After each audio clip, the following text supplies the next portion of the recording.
Good morning. Good morning. This is Charles Coachman, and we are walking our way through the Bible, reading our way through Proverbs, digging in deep into the book of John, and as always, putting on the whole armor of God.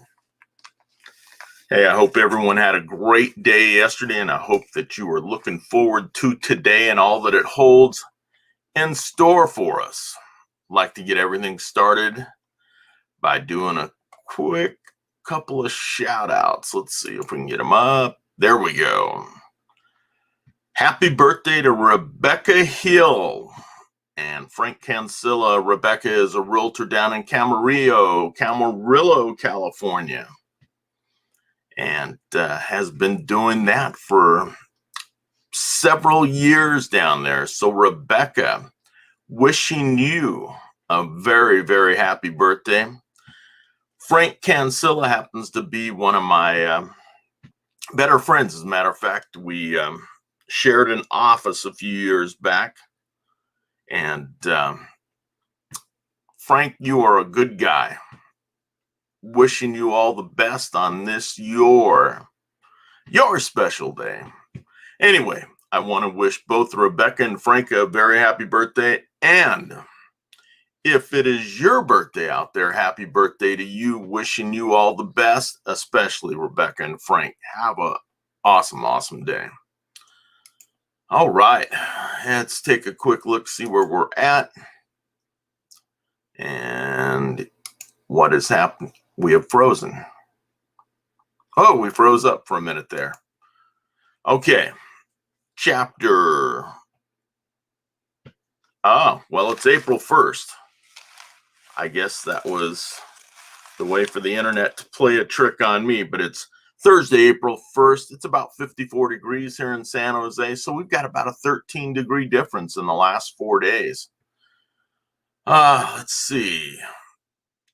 Proverbs chapter 1 through 33, John 18, 12 through 40, and then again Luke 22, 54. Wow. Okay, let's make sure that we get this straightened out, because that doesn't look right.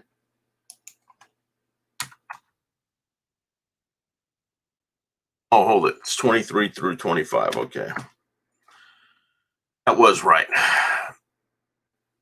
So we are going to go from Luke 22, 54 into Luke 23, 25.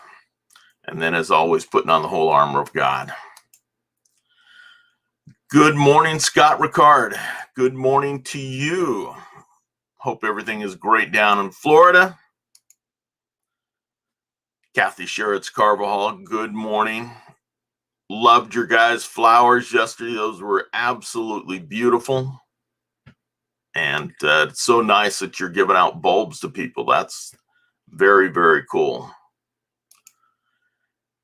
Hey, Mr. Kevin Fitzgerald, or Fitz. Blessings to you and everybody, near and far. And Frank Nell, good evening to you. Wishing you all the best. All right, let's get in here. Grab a quick sip of water.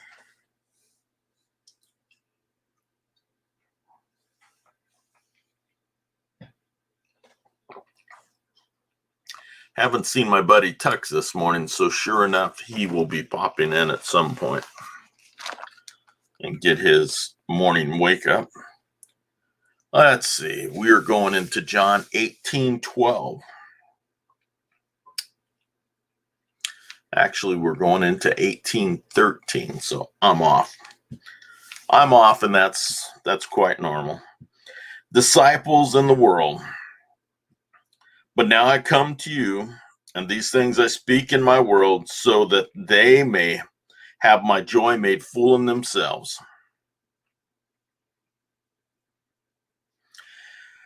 I have given them your word, and the world has hated them, because they are not of the world, even as I am not of the world.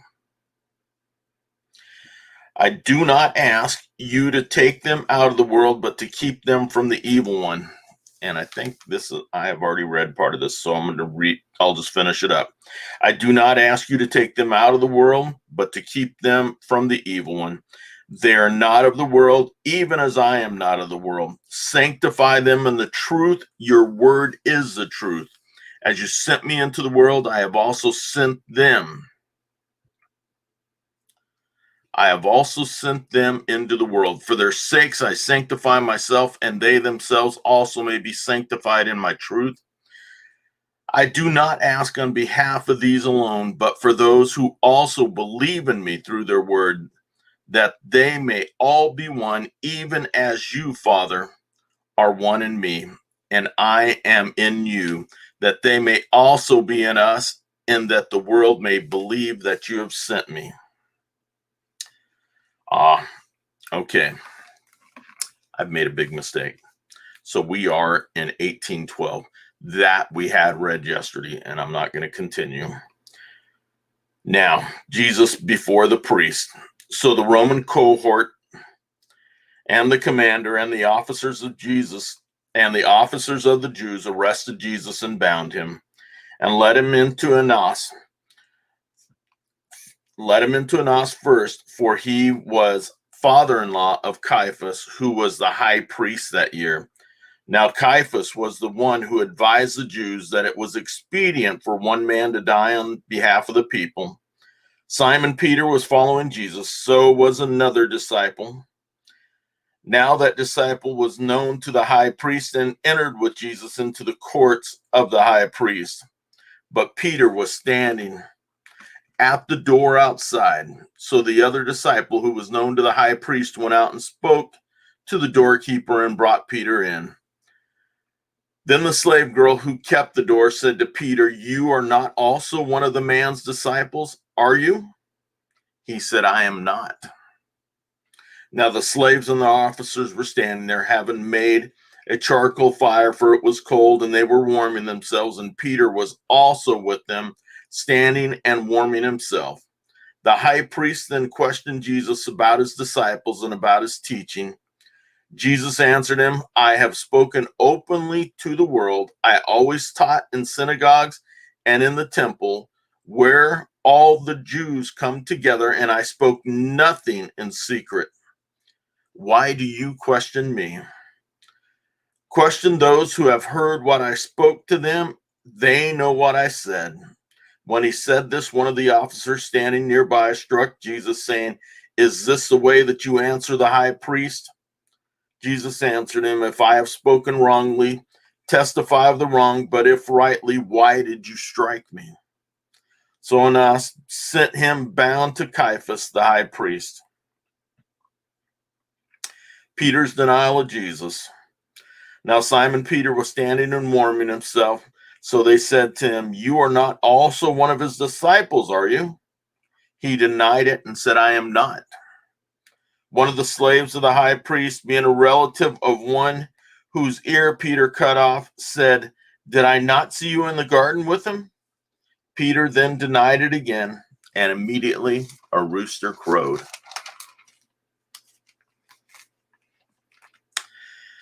Then they led Jesus before Pilate. Then they led Jesus from Caiaphas to the praetorium, and it was early. And they themselves did not enter the praetorium, so that they would not be defiled, but might eat the Passover. Therefore Pilate went out to them and said, "What accusations do you bring against this man?" They answered and said to him, "If this man were not an evildoer, we would not have delivered him to you." So Pilate said to them, "Take him yourselves and judge him according to your law."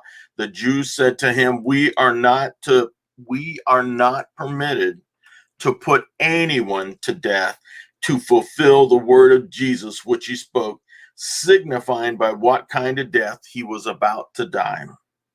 Therefore Pilate entered again into the praetorium and summoned Jesus and said to him, "Are you the king of the Jews?" Jesus answered, "Are you saying on your own initiative, or did others tell you about me?" Pilate answered, "I am not a Jew, am I? You are your own nation and the chief priests delivered. You are to me. What have you done? Jesus answered, my kingdom is not of this world. If my kingdom were of this world, then my servants would be fighting so that I would not be handed over to the Jews. But as it is, my kingdom is not of this realm. Therefore Pilate said to him, So you are a king. Jesus answered, you say correctly that I am king. For this I have been born, and this I come into the world to testify to the truth. Everyone who is of the truth hears my voice. Pilate said to him, What is the truth? And when he had said this, he went out again to the Jews and said to them, I find no guilt in this man, but you have a custom that I release someone for you at Passover. Do you wish that I release for you the King of Jews? So they cried out again, Not this man, but Barabbas. Now Barabbas was a robber.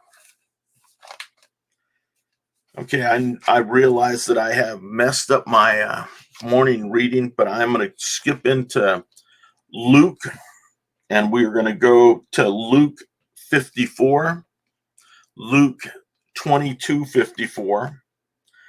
Having arrested him, they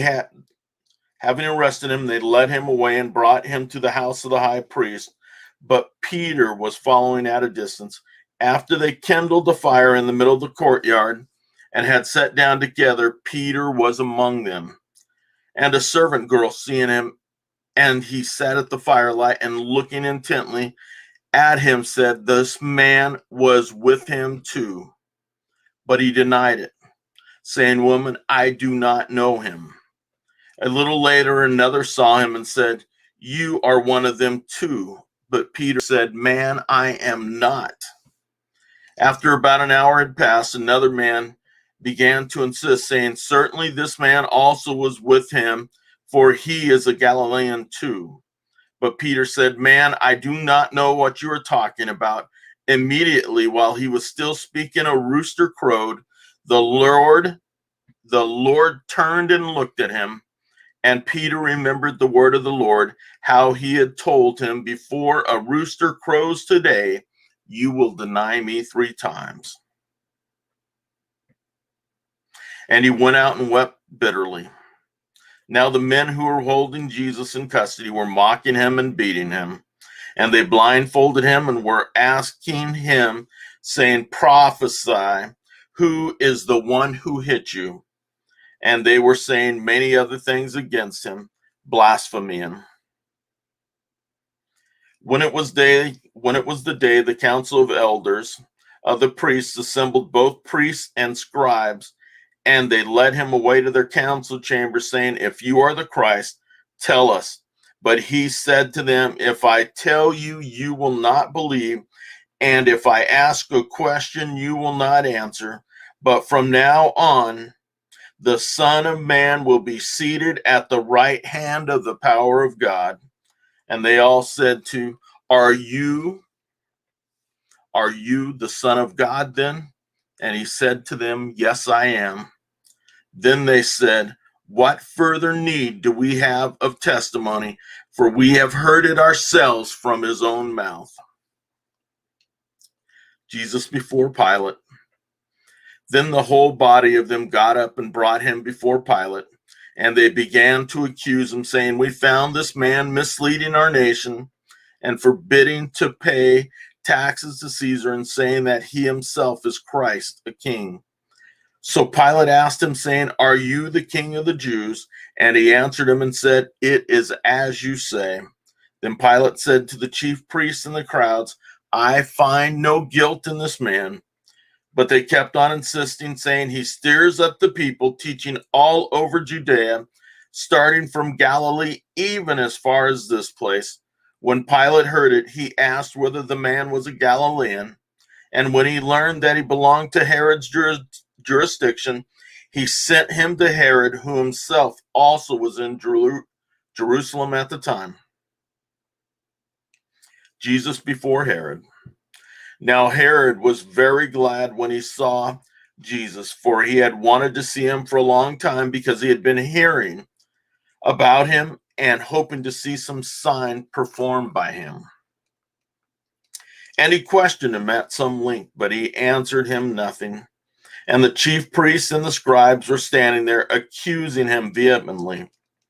And Herod with his soldiers,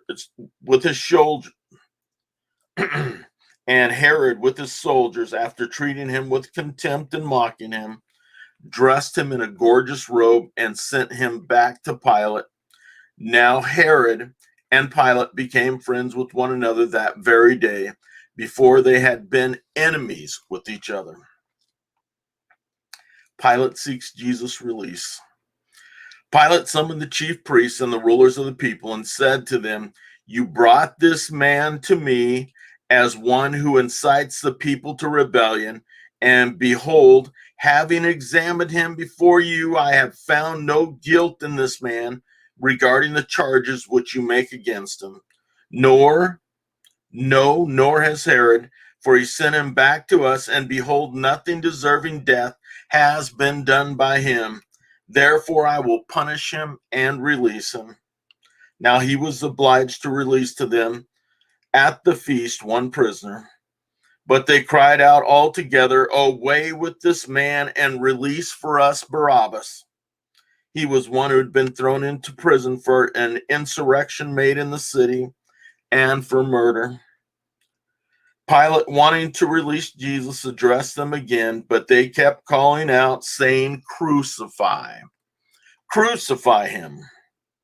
And when he said to them the third time, "Why, what evil has this man done? I have found in him no guilt demanding death. Therefore I will punish him and release him." But they were insistent with loud voices, asking that he be crucified, and their voices began to prevail. And Pilate pronounced sentence with their demand granted. And he released the man they were asking for, who had been thrown into prison for insurrection and murder, but he delivered Jesus to their will. Okay, I realize that I skipped over Proverbs. I'm going to go back and read Proverbs, but I just wanted to read the differences between the books of John and Luke. The other two books pretty much agree with the story of Luke and John's. There's just a little bit difference where they take a real good look at what's happening with Peter, whereas the other book of John basically looks directly at Jesus and what he is doing and what they're doing to him.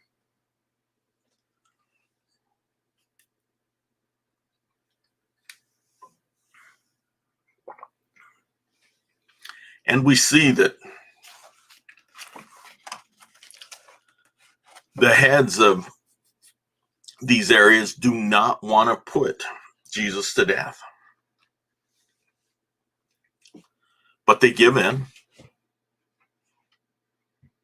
They give in to the demands of the Jews.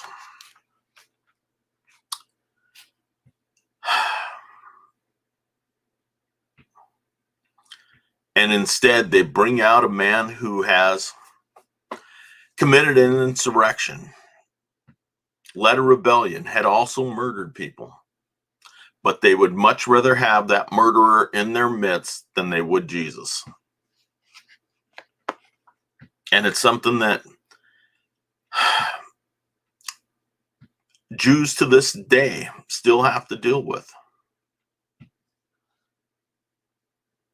It's not like I myself have anything against the Jewish community at all. I don't. I support them fully, as I would imagine that most of us here do, or that we all do. It's just the fact that those people 2,000 years ago, basically 2,000 years ago, decided that Jesus needed to die. For they did not want to lose the power.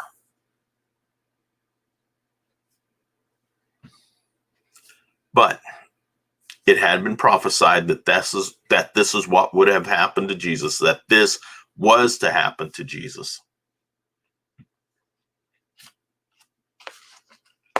And it did. take a quick look here before, and I'm going to read Proverbs 1 rule.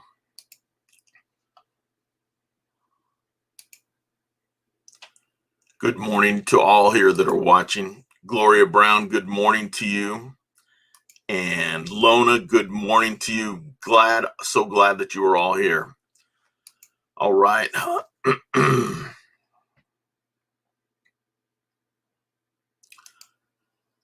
I have started taking a medication that has kept me up until the wee hours of the morning.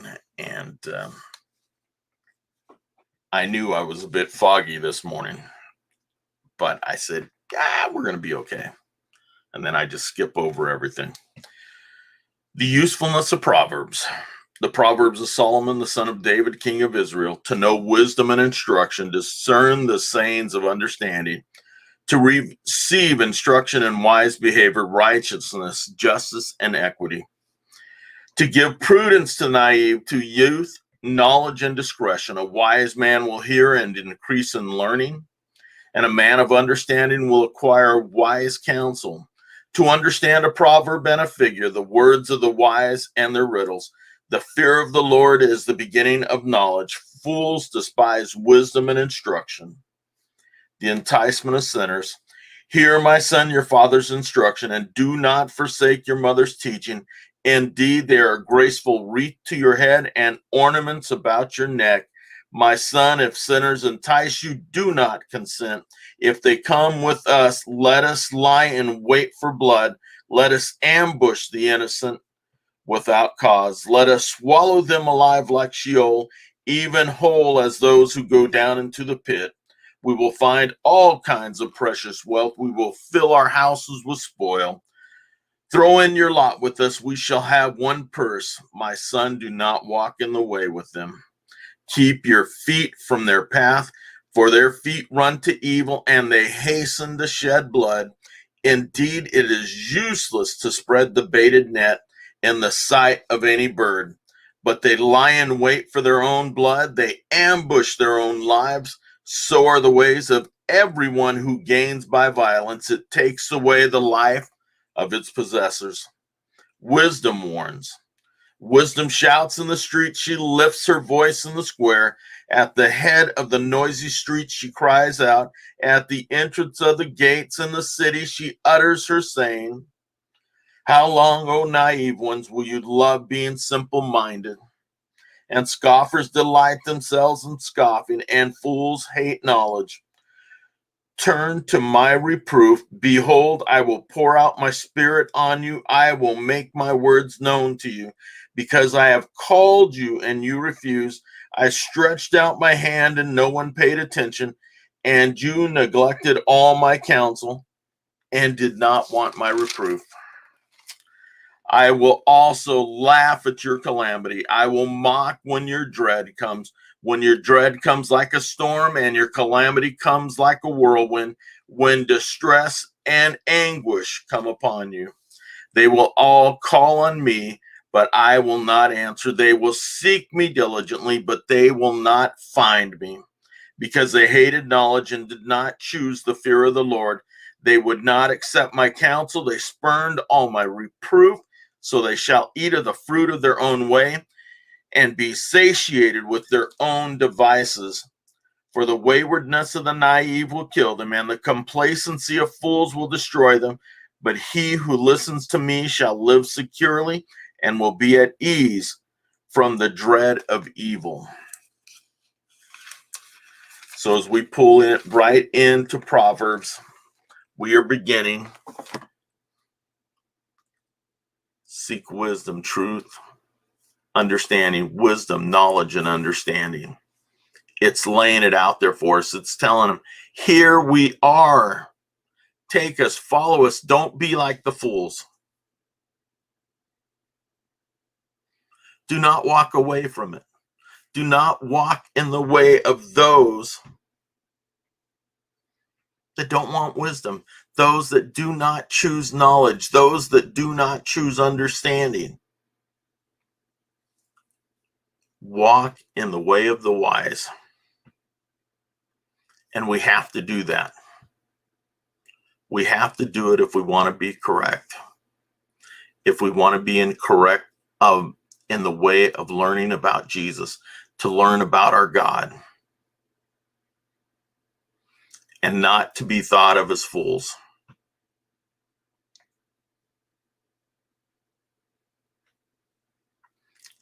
It's a simple thing, but so hard.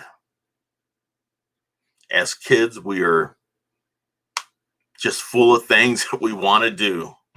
But as we grow older, as we mature, we need to make sure that we understand that we walk away from those things that are not truth, that are not the truth, that are not the things that we should hold on to. But we know plenty of people that do. And we watch it happen all around us. And we pay the price for some of those.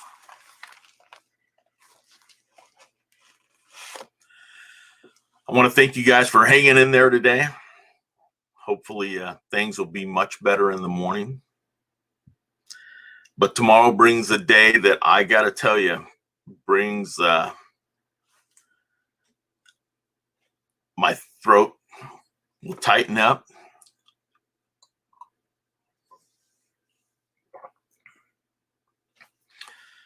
My heart goes out to what happens. But we know how the story ends. And so we can find joy in that. But tomorrow is just a difficult day. Each day since I became a Christian, and each Good Friday, I wonder, how could it be called Good Friday? Because we know the goodness is to come. It's a day that while I'm reading this, I'll be just completely sad. When I think about it, it chokes me up. But we know that Jesus did and went through and suffered for us so that we could have eternal life. And it is huge.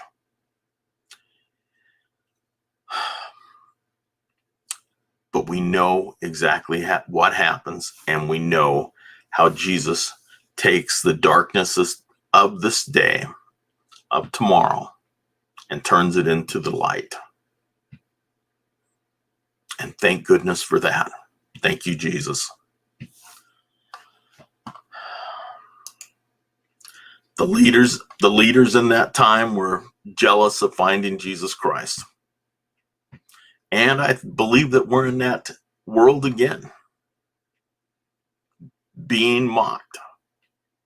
People don't want to hear about Jesus, but there are some that will. And I hope that our country returns that way. Be well, my friend. Get some rest. Guys, I am taking a medication because I had a pinched nerve in my neck, and they have put me on prednisone. And it has kind of messed with me the last couple of days. And I'm on it for 20 days, but they start with a high dose and they move it down. So I am hoping that just get through these next 3 days of high doses and then start taking it down. And I'm hoping things will turn around, because I try and get to bed by 10 o'clock and be asleep by 10:30. And here it was 1 o'clock and I'm going, man, I got to get some sleep. I am just wiped out. So we're trying to come up with a game plan for today. All right, everyone, thank you for being here. Thank you for being here. God bless you. Have an awesome day. If you'd like to share this out, please do. I look forward to seeing you tomorrow as we continue our walk through the Bible, reading the book of Proverbs, and then digging in deep into the book of John. Have an awesome day, and I will see you tomorrow.